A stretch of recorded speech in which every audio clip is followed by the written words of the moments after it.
We've reached the end of week 1 of Outlaws of Thunder Junction spoilers, but the hits just keep coming. Today we get a look at what is probably the spiciest legend from the set, along with a new card that can cheat an Atraxa or an Etali into play as early as turn 4. Let's break it all down. Hello everyone, it's Seth, probably better known as Saffron Olive, and it's time for another daily dose of Outlaws of Thunder Junction spoilers. So we've reached the end of week 1 of spoiler season, but we still have a whole nother week to go, and today we have some absurd cards to talk about, which means we should probably jump right into it, start talking spicy new Magic cards. Before we do, a couple of quick reminders. First, if you need any of these cards, you can snag them from our sponsor Card Kingdom over at cardkingdom.com/MTGGoldfish. Second, to keep up on all the latest spoilers throughout the day, you should head on over to MTGpreviews.com. Anyway, let's talk Outlaws of Thunder Junction. First up today, we have a new legend that's probably the coolest card from the entire set, an Obeka Splitter of Seconds. So a 4-mana Grixis 2/5, it's a legendary Ogre Warlock, it has Menace, and it says when it deals combat damage to a player, you get that many additional upkeep steps after this phase. So the upkeep, normally at the beginning of your turn, but Obeka, if you can get in combat damage, is going to give you at least 2 additional upkeeps. And just to be clear, this isn't like giving you extra turns or starting things over. You're not going to get extra untap steps or main phases or combats, anything like that. All you're getting is more upkeeps. Obviously, if you can pump Obeka, you get even more upkeeps. So that's something to keep in mind. Works pretty well as like a weird Voltron threat if you can put some equipment on it to get in even more upkeeps. So what do you do with Obeka? Well, first off, getting extra upkeeps is super rare in Magic. I'm pretty sure there's only like 3 cards that do it. Paradox Age, you can enchant yourself and you always get 1 extra upkeep. Sphinx of the Second Sun kind of does it, but it gives you a whole beginning phase, so you get untaps and draw steps as well. The Ninth Doctor, the newest edition, I think Obeka is just like a way scarier and more abusable version of the Ninth Doctor. The Ninth Doctor, when it becomes untapped during your untap step, you get an additional upkeep. So you get 1 extra upkeep. It's kind of like a Paradox Haze almost, but you need to keep a creature on the battlefield. What makes Obeka so scary is first, you get the upkeep right away when you deal combat damage, and you're getting at least 2 when you deal combat damage, and you can get more when you deal combat damage. So if you can like haste this in, you can get those upkeeps right away, which is really, really powerful. So as far as standard is concerned, I don't think this is really supposed to be a standard card. It's kind of expensive. It doesn't really do anything immediately. You got to get in combat damage with it. It doesn't protect itself, but there are explosive things you can do with it. So just an example of what you do with Obeka, Portal to Phyrexia, for example. At the beginning of your upkeep, you get to reanimate a creature. Once you get in with Obeka, you're going to get 2 extra upkeeps, which means you just reanimate 2 more creatures. Same with like Virtue of Persistence. You draw more cards with Phyrexian Arena, reanimate more with Undergrowth Retcon, you trigger Bonehood Rakosaur a bunch of times. So essentially anything that says do this on your upkeep is going to be really good if you can get in with Obeka, because you're going to do that thing multiple times. Where this card will shine, I think, is in Commander, and I fully expect this to be one of the most popular commanders from the entire set. So on level 1, you can do the same thing in Commander that we were just talking about. There's a lot of cards in Magic that trigger on your upkeep. So Phyrexian Arena, draw a card, lose a life on your upkeep. With Obeka, your extra upkeeps give you extra cards. Descend into Avernus, gonna do some ridiculous things. Everyone gets tons of treasures, tons of damage. You can probably like combo off and win the game if you get a few of these triggers in a row with Obeka. Extravagant Replication just copies things on your upkeep. All the core enchantments that make you the Monarch do things on your upkeep. Sheoldred, the Whispering Realm, reanimates on your upkeep. So just like for anything that says do this on your upkeep, and Obeka's going to be pretty good. But there's even more spicy ways to build around this card.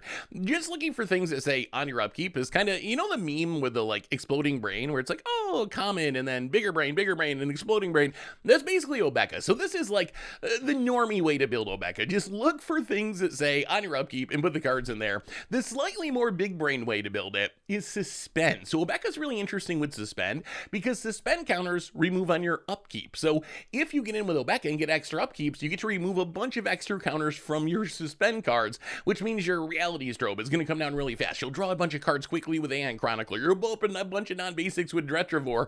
So kind of a sneaky version of a Suspend commander. Also, if you have a Suspend deck in Obeka's colors, probably worth playing there as well, just for value. If you want to go even bigger brain with Obeka, It's a really good epic commander, and I would say don't build this deck unless you're willing to lose a lot of commander games, because the epic spells are really risky. These are these spells from original Kamigawa block that when you cast them, you can't cast spells for the rest of the game, but you get to copy them on your upkeep. So Obeka obviously gonna give you more upkeeps. Just make sure Obeka's really well protected, because if your Obeka dies, you won't be able to recast it. But like Eternal Dominion essentially briberies your opponent every upkeep. Undying Flames deals a bunch of damage. Never Ending Torment gonna exile a bunch of cards from your opponent's deck. So in theory, if you can like make a really big Obeka and then cast one of these epic spells, you're gonna be able to just copy it a ridiculous amount of times and maybe use it to win the game. Finally, the biggest brain way to build Obeka is this is actually sneakily the perfect win the game commander. So there's a bunch of cards in Magic. I did a whole video ranking these cards. Some of my favorite cards that just straight up say you win the game if you do a certain thing. The problem with many of these cards is they trigger on your upkeep. So you can meet their condition, like having enough artifacts with the same name for Mechanized Production, or 20 creatures in your graveyard for Mortal Kombat, or 10 treasures for Revel and Riches, or 20 artifacts for Hellkite Tyrant. But even once you meet that condition, you gotta let it go all the way back around the table, and your opponents are gonna know that you win the game if they don't do something about it, so they're gonna interact with it, they're gonna disrupt your plan. Obeka is a really awesome way to win with these cards right away. So what you can do is just meet the restrictions on these cards. Mortal Kombat, get those 20 creatures in your graveyard, or get those 10 treasures with Revel and Riches. Then you just Obeka, get in a hit with Obeka on anyone, and the upkeep's gonna happen right after combat on your turn, so you're just gonna win the game right away. So this is like the perfect commander if you just want to jam a bunch of these win the game cards and try to pull off the restriction. So all around, I absolutely love Obeka. Coolest design in the set. Like I said, I don't think it's probably going to be a standard card or a 60 card format card. We'll certainly build like against the odds decks around it, because when it pops off, it's going to do really spectacular things. I think it's probably just a little too slow to really be competitive. On the other hand, we've never really had a card like this before that just can give you a bunch of upkeeps right away the turn it deals combat damage. So maybe there's some sneaky combo potential or something that I'm missing. So Obeka, really sweet card. My pick for most popular commander from the set, and gonna do some really fun against the odds things. Speaking of commander, we also got Claim Jumper, and this is just a new white staple in commander. So a 3-mana 3/3 rabbit mercenary with vigilance.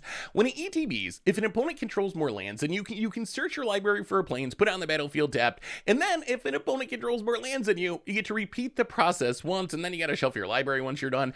So Claim Jumper is one of the best white ramp spells in the format. If you think about mono white decks in commander, the way they ramp the best is with catch-up ramp, like Loyal Roarhound or Knight of the White Orchid.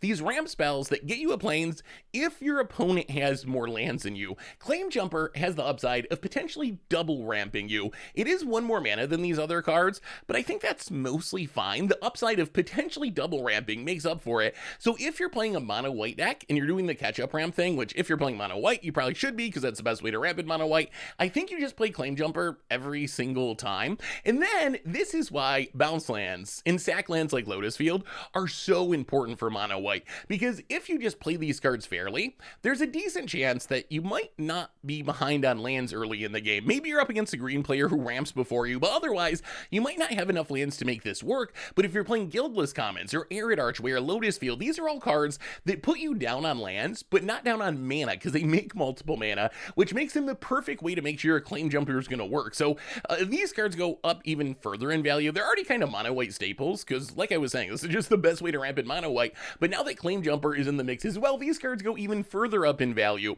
The other thing worth mentioning about this card is it gets any planes, which is another sneaky upside. Some of the white catch-up ramp effects, like Loyal Warhound, only get a basic planes. This can grab a Triome, a Surveil land, a Shock land, Idyllic Grange, Mistful planes, anything with planes in the type. And then like we mentioned before, if you actually do get to double ramp with this is like a 3-mana mono white explosive vegetation, essentially, where you're getting 2 lands for 3 mana, which is a ridiculous effect. My only question is, even if you're playing the bounce lands and so forth, are you gonna double ramp with this very often? And I'm really not sure. I guess it really depends on if there's a green player. If there's a green player at the table, they're probably gonna ramp, and then that puts them further ahead on lands, which is gonna make it easier to turn on your Claim Jumper.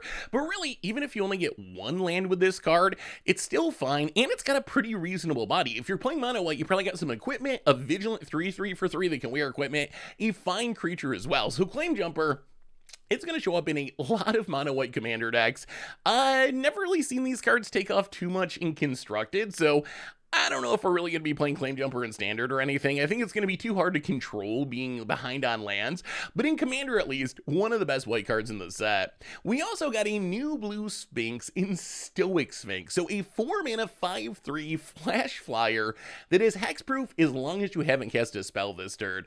So this card is really interesting. Its stats are actually kind of scary. So normally a 5/3 flyer is probably like 5 mana. There's some that are 4 mana, but 5 mana is pretty common. And remember, this has flash too. If you think of blue flash creatures, they're normally like pretty underpowered. 3 mana, 3 power. Even look at Dreamcaller Siren, 4 mana for 3/3, and it can only block other flying creatures. So compared to other flash flyers in the past, Stoic Sphinx has really good stats.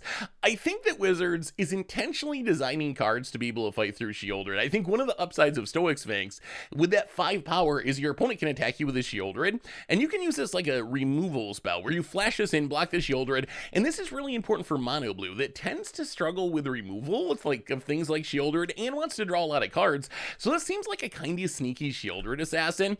As far as how this plays with the hexproof, it's actually really interesting. So of course, the turn you flash this into play, your opponent can kill it because it won't have hexproof because you cast Stoic Sphinx this turn. But once you get this on the battlefield and it gains hexproof, in theory, you can just choose to not cast anything and just keep beating your opponent down with this 5/3 hexproof flyer until your opponent finally finds an answer, which is going to have to be like a Shieldred or a Sunfall. And then if you're playing mono blue, you can probably just like negate the Wrath or the Shieldred's Edict. So this card might actually be a pretty solid threat, especially for some sort of like mono blue tempo deck. Remember the old like Curious Obsession decks or like the Haunty Jin deck in Standard? Stoic Sphinx doesn't care about exactly the same things, but it seems like it fits in the same kind of shell. This like blue deck where you just want to play purely at instant speed. You want to leave up your interaction, leave up your counters. You can flash this threat into play. And then as you're just sitting back and like leaving up your counters, this is going to have hexproof a decent chunk of the time, and it has a lot of power. So Stoic Sphinx seems like a pretty strong tempo card. This whole set is just so push, so power creepy. This I don't think is one of the most busted cards from the set, but even it as a 4-mana 5/3 flash fire is a pretty above the curve card. Speaking of blue cards, we also got Archmage's Newt, which is definitely going to be one of the most against the odds cards from the set. So it's a 2-mana 2/2. It's a mono blue Salamander Bout. It says when it deals combat damage to a player, target instant or sorcery card in your graveyard gains flashback until end of turn. The flashback cost is equal to its mana cost, so basically a Snapcaster Mage, except the card gets flashback of 0 if Archmage Newt was saddled. So first off, if you think about this card, one of the most exciting aspects of it, and I didn't even realize this, apparently blue has never had a literal Grizzly Bears, just a 1 in a blue 2/2 that didn't have some side of meaningful drawback. There's like some double blue 2/2s. There's like weird twists on this effect. They have like high flying so they can't block creatures with flying. But apparently this is just the first straight up Grizzly Bears that mono blue has ever seen, which if that is actually true, and I'm just going by what people are saying, I haven't actually researched this myself, but if this is actually true, it is kind of wild that we're 30 years into Magic and this is the first mono blue Grizzly Bears. But as far as the card itself, it's like a Snapcaster, right? But it has to trigger when it attacks, which is a big drawback. The upside is it kind of turns into a Deluxe Dragster, which is a card I kind of forgot even existed, in the sense that if it deals combat damage while saddled, similar to Deluxe Dragster needing to be crewed, then you get to cast that card for free. Flashback 0 can do some explosive things where you can like hit your opponent with this and enter the infinite draw your deck, or in Standard, hit your opponent, breach the multiverse on turn 3. So the upside is ridiculous. Like the ceiling of this card is off the charts. The problem is I don't think this card's actually very good. Like, being able to get in with a 2-mana 2/2 with no evasion, and you have to saddle it, and you have to have a card in your graveyard, that's just a lot of steps to go through to actually make it work. When it does work, it can just high roll win the game on turn 3. That is theoretically possible, where you like consider your Breach the Multiverse into the graveyard on turn 1, turn 2 you play the Newt, turn 3 you play something to saddle it, you get in, hit your opponent, they don't have a blocker, they don't have removal. So the dream draw of this is going to be ridiculous ridiculous. The problem is, we've seen in the past that creatures that need to get in combat damage and don't have any evasion tend to punch down. They tend to be way worse than you would think they would be. Like a Fleet Flame Painter, for example, or even Warren Instigator. These are really explosive cards that can do ridiculous things if you can get in combat damage with them, but they tend to not really see that much play because it's actually really hard to get in combat damage with them.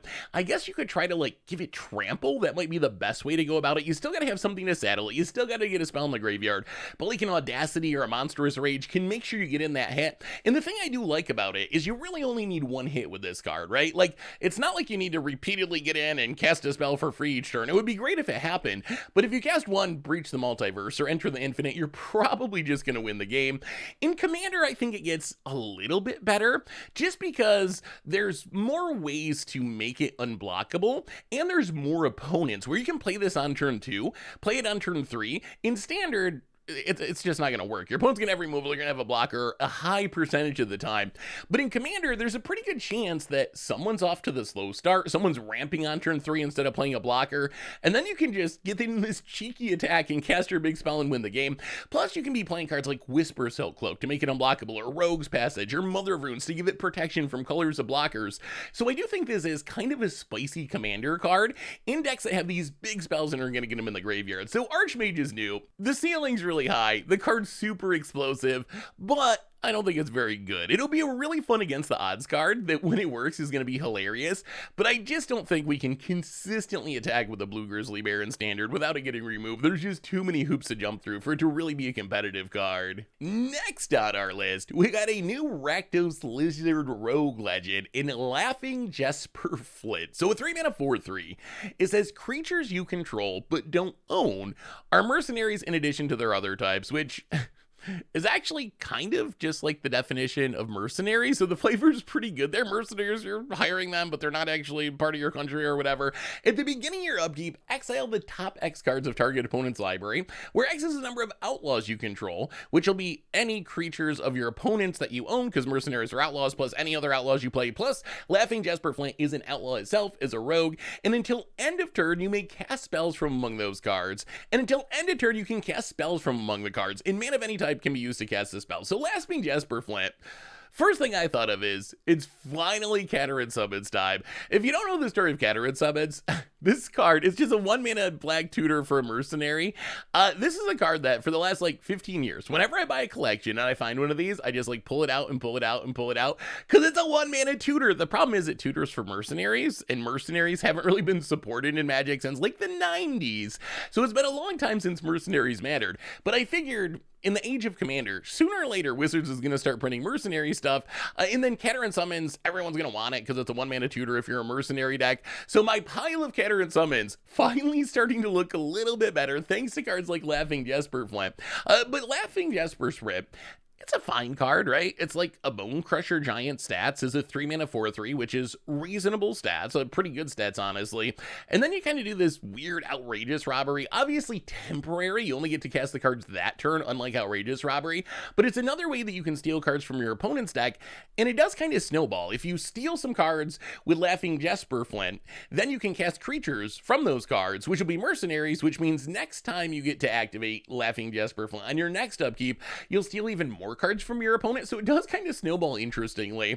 So we'll have to wait and see. If it does work, I expect it's going to be in some sort of outlaw deck, although there are other options. We do have a lot of theft cards in Standard right now. Siphon Insight, Outrageous Robbery, Atraxa can cloak your opponent's stuff, Nashi can play your opponent's stuff, so maybe there's some sort of like theft style deck where this is part of it. Atraxa is even an outlaw since it's an assassin, so maybe we can get some synergy there. I think the big question is going to be, in an outlaw deck, is this good enough? And the answer is probably maybe. First, the question is an outlaw deck even going to be a thing? Like, are we just going to play the outlaws individually, the ones that are good cards, or are we actually going to mash them all together into an outlaw deck?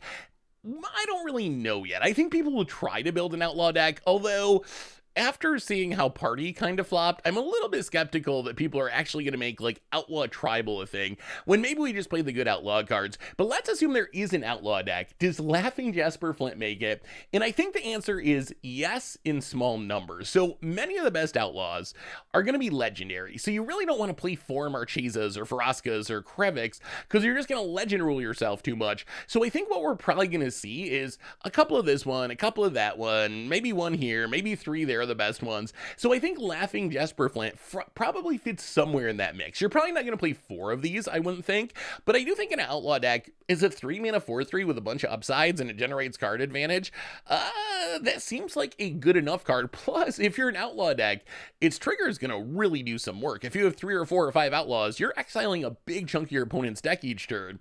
The other place this card I think is interesting is in some Theft-style commander decks, because in a Theft-style commander deck like Don Andres or the Beast Deathless Prince or even some Marchesa builds, you're going to be stealing a lot of your opponent's creatures, so it's going to kind of power up itself. Even if you're not really an Outlaw theme deck, it's going to power up itself because those creatures will be mercenaries, which will power up its trigger. So I think it fits well in Theft decks and Commander. So Laughing Jasper Flint, I like it. I don't think it's a busted card or anything, but it seems solid enough. Plus, who doesn't like winning by stealing their opponent's cards? We also got a new Breeches in Breeches the Blastmaker. So a 3-mana 3/3 legendary goblin pirate. It is Menace. It says when you cast your second spell each turn, you can sack an artifact. If you do, flip a coin. If you win the flip, copy the spell. You may choose new targets for the copy. If you lose the flip, Breeches deals damage equal to the spell's mana value to any target. So this is certainly one of those heads I win, tails you lose cards. It's like a coin flip card, but no matter what you flip, it's going to be good for you. Like, yes, maybe sometimes you really want to copy something and you get damage. Yes, sometimes maybe you want damage and you copy something. But either way, you're not going to be unhappy when this goes off.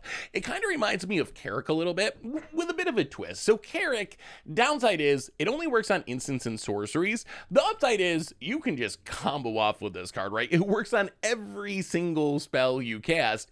Breeches works with any spell, so it can be copying planeswalkers, creatures, artifacts, enchantments, doesn't really matter. The downside is it's only ever going to trigger at most once each turn, because you're only going to cast your second spell of the turn once, so it's kind of like a value-y Kirk that isn't going to combo off, but does have some upsides. It works well with New Malcolm. It's another card that cares about casting your second spell each turn, although honestly, I don't know if you need to really build around that ability. I think a lot of times you're going to be casting 2 spells in a turn anyway. What you do need to make sure is you have an artifact on the battlefield. That's where Malcolm kind of comes in. We talked about Malcolm when it was spoiled, about how in like a pirate deck, just having a clue token on the battlefield is pretty powerful, even if you don't crack it to draw a card, and Breeches is another card that kind of reinforces that. Just having the clue on the battlefield, that's an artifact you can sack to Breeches to activate its ability, and pirates kind of have this artifact sub-theme. You got like Greedy Freebooter, Spyglass Siren can make artifacts, Captain Storm cares about artifacts entering the battlefield, pirates like Plundering Pirate make treasures,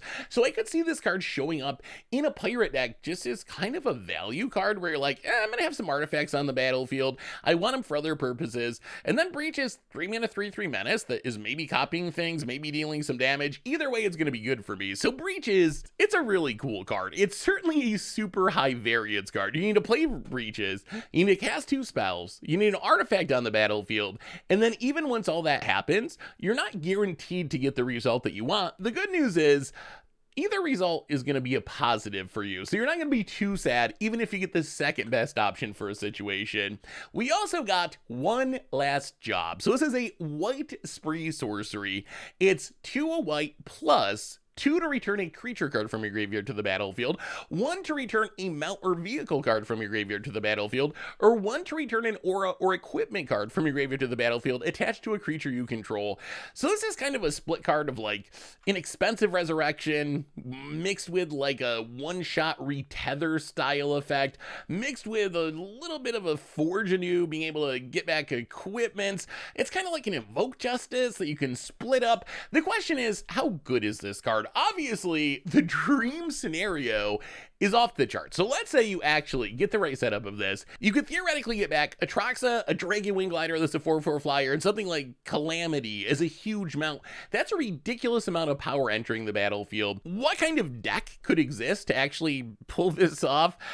That's another question. And in our current standard, is this actually going to be better in most decks than just casting like an Invoke Justice or something? I'm really not sure. As far as Commander's concerned, I don't think it's an especially exciting card. There's just better ways to do every one of these things. If you want to return auras, you can return all your auras for the same price as One Last Job. If you want to reanimate equipment, Forge Anew is just better. I guess Mount or Vehicle, this might be the best reanimation effect, but I don't even know how many decks are going to be Mount or Vehicle decks. And then if you want to return a creature, there's just better ways of doing that. So I think the one place I'm kind of intrigued by this is actually Shikori Genesis Engine, because that tends to be a vehicle deck that is also a reanimation deck. I think you really want this to be reanimating at least two things for it to be worth it. So you really want to have a creature plus an aura or equipment, a creature plus a mount or a vehicle, and I think Shikori is the deck that's most likely to have that since it has the vehicle theme and it's often a reanimation deck. So I think it's good there. Otherwise,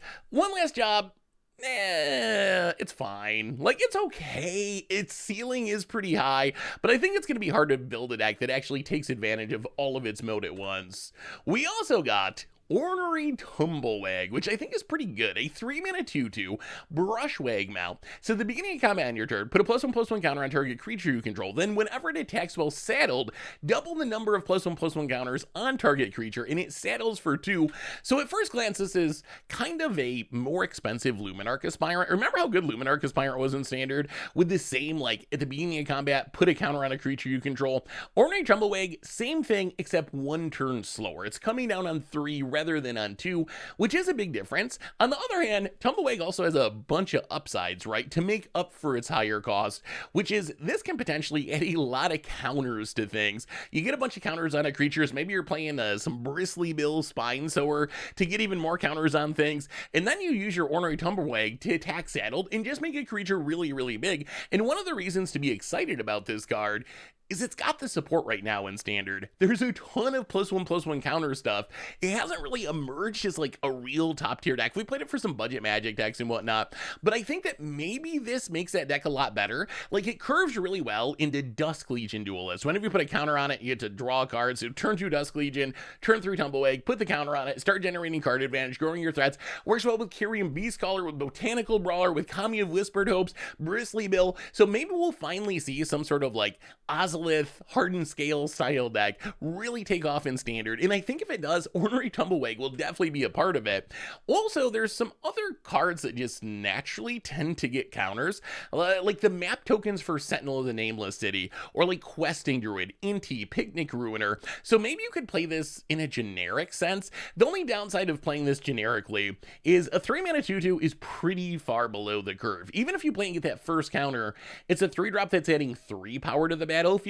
We have a lot of 3-drops that are adding more than that to the battlefield immediately, so this does need to kind of sit out in snowball. So if you don't have synergies for +1/+1 counters, it does go down in value. I think you can just play something that's more impactful immediately if you don't have the synergies for it, but still there's a lot of possibilities for this card. In Commander, I think it's an intriguing option for go tall counters decks. In Commander, there's essentially 2 kinds of +1/+1 counter decks. It's kind of like tokens, really, where you have go wide +1/+1 counter decks that are about making a whole bunch of creatures with a small number of counters, and then you have go tall kind of Voltron-y commander decks, which are more about putting a ton of counters on a single creature, a small number of creatures. Ornery Tumblewagg gonna be at its best in that go tall version, because its most powerful mode is being able to attack and double the number of counters on something. So if you're playing like Skullbriar, might be the best example, where it just gets counters and it keeps its counters after it leaves the battlefield. Doubling the counters on that has a lot of value. Or it's like Shalai and Halar, Bright Palm, even Vorinclex can be a go tall counter deck. So if you're playing go tall counters, I think this card's at least worth testing. Whether it sticks in the deck, We'll have to wait and see, but the ability to add counters and also double counters is a pretty scary effect in a deck that cares about putting a lot of counters on one creature. We also got a new Eriette, an Eriette the Beguiler. So a 4-mana 4/4 lifelinking human warlock. It's a legend. It says when an aura you control becomes attached to a non-land permanent an opponent controls with mana value less than or equal to that aura's mana value, gain control of that permanent for as long as the aura is attached to it. So Eriette, it's a really cool effect, right? It essentially turns all your auras into mind controls, and it does work well with original Eriette, which also cares about putting auras on things. So we got some synergies going there. As far as standard is concerned, there's just not a lot of auras that really work with Eriette. That's a big problem. Like, the dream is you like Astro Wingspan or Take Flight of Shieldred and steal it from your opponent, and it's gonna be awesome. But there's only a handful of auras that are expensive enough and can go on your opponent's creatures and don't turn off those creatures. Like Prison Sentence, you could use that on one of your opponent's creatures, but then you're stealing a creature that can't attack or block and its abilities can't be activated. So there's just not a lot of support for this. So I think it's going to be really hard to make this work in standard, definitely very against the odds in standard, because not only are there not a lot of support cards, but honestly the support cards are pretty bad. Like, yes, when you take flight that Shieldred, it's going to be hilarious and awesome, but when you're not doing that, you're playing a deck full of take flights and other really bad cards to try to make Eriette work. It is kind of cute with Asinine Antics. So Asinine Antics can put a roll aura on each of your opponent's creatures. So this could steal an entire board full of tokens, essentially, which maybe could be relevant against like the Boros deck in standard, which tends to have a lot of tokens. So something to keep in mind. Again, not going to be that powerful because of the mana value restriction, but in the right matchup, it could do some funny things. Once you get back to Commander, it's really cute with Kitsune Mystic, which can move around where your auras are. So you can use Kitsune Mystic once you flip it to just be like constantly changing what creature you're stealing, which is pretty sweet. In Commander, I think you're going to have a similar issue. So you're an Esper card, so you can only use those colors. And yeah, there's some like cute options where you're like Eldrazi Conscription, your opponent's thing, and steal it, or Celestial Mantle and steal it. But in an absolute sense, there's just not that many expensive auras that work with this. If we go to Scryfall, we can see there are a total of 12 auras with mana value 6 or greater. So if you're going to try to steal big things with Eriette, these are the auras that you can use. And the problem here is, yeah, 12 is not a big number in absolute sense, but when we actually look at them, many of them just steal the thing anyway, like Confiscate, Enslave, Lay Claim, In Bolus's Clutches, Spirit Away, Take Possession, Volition Range. So more than half of them, 8 of the 12, I believe, actually don't really do anything with Eriette because you'd steal the creature anyway. And then some of them are bad, like Eternity Snare taps down the creature and you don't really want to tap down the creature you're stealing. And even if we expand it out to like 5 mana, there are 33 5 mana value auras, which could theoretically go on your opponent's non-land permanents, but a big chunk of those, like Corrupted Conscious and Dream Leash, actually just steal the creature anyway. So all this to say, Eriette's a really cool card, but I think it's going to be a very difficult card to build around. I think this is one of those cards. It has something that's very new. We haven't had a lot of cards in Magic's history that care about putting auras on your opponent's permanents for value outside of just like pacifism effects. So it's a relatively new effect, so it's not super supported. So I think right now Eriette's a card that is going to be really tricky to build around in basically any format and really maximize its power. But it's a card that will slowly get better as more big auras are printed across time. So I think this is one of those long-term commanders. Right now you can build like a funny deck with it that's probably not very strong just because there's not a lot of good auras to put on your opponent's things. But give it another 5 years or 10 years and look out, Eriette might end up being pretty good. We also got a super scary Rakdos legend and Akul the Unrepentant. So double black and red, so 4 total mana for a 5/5 Flampler, flying and trample. It's a Scorpion Dragon Rogue. And it says sack 3 other creatures. You can put a creature card onto the battlefield from your hand. Activate as a sorcery and only once each turn.